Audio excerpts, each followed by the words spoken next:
All right, so next up is what's called a Pareto chart. Now, a Pareto chart is also a bar graph, but the thing that's special about it is it's for categorical or qualitative data. Everything we've looked at so far, we've had quantitative or numerical data. So it's important to have ways to display this qualitative data that we know happens so often. All right.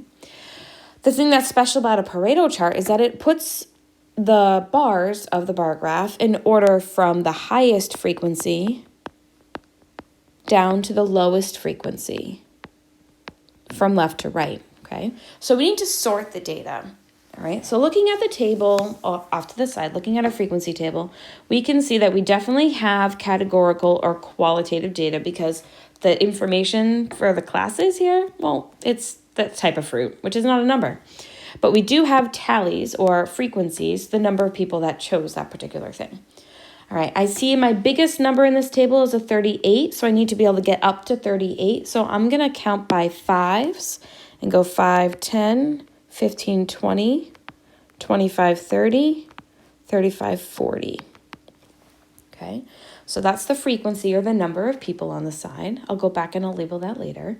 And then along the bottom, we're going to put the fruits, but we need to go in order from highest frequency down to lowest frequency. So we've got right here, the highest frequency was strawberries at 38. So that bar is going to go first.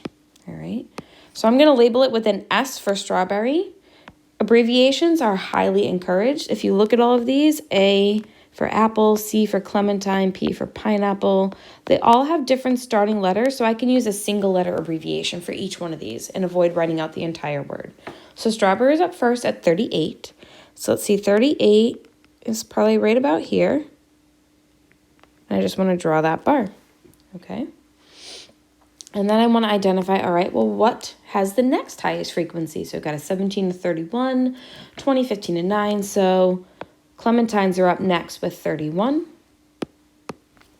So I'm going to put a C here for clementine. 31 is just over the 30 mark. There should not be any gaps in between your bars. Everything should be touching, just like on a histogram.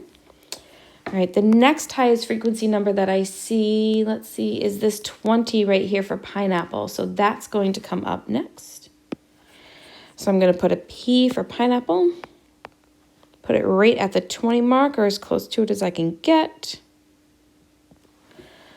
All right. And now I've got 3 more left to go. After the 20 would come the 17 for apple. So that's up next. All right, let's see. There's 15, 17. It's pretty close to the 20 mark. Not a big jump there. And then after the 17 will be the 15 for kiwi. So put my K, and that means blueberries are going to go last. 15, very close to 17. And then blueberry is down with just a total of 9, so that's just under the 10 mark. I'm going to guess that's right about there. This would be easier with graph paper, but again, I'm not looking for it to be perfect. I'm just looking for everything to be order from highest frequency to lowest frequency. Make sure you're labeling. I could say that this is favorite fruits.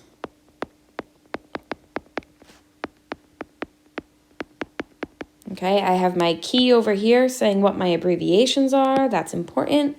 And then off to the side, I should write that this is frequency or number of people. Okay, highest goes first, lowest goes last. That's a Pareto chart.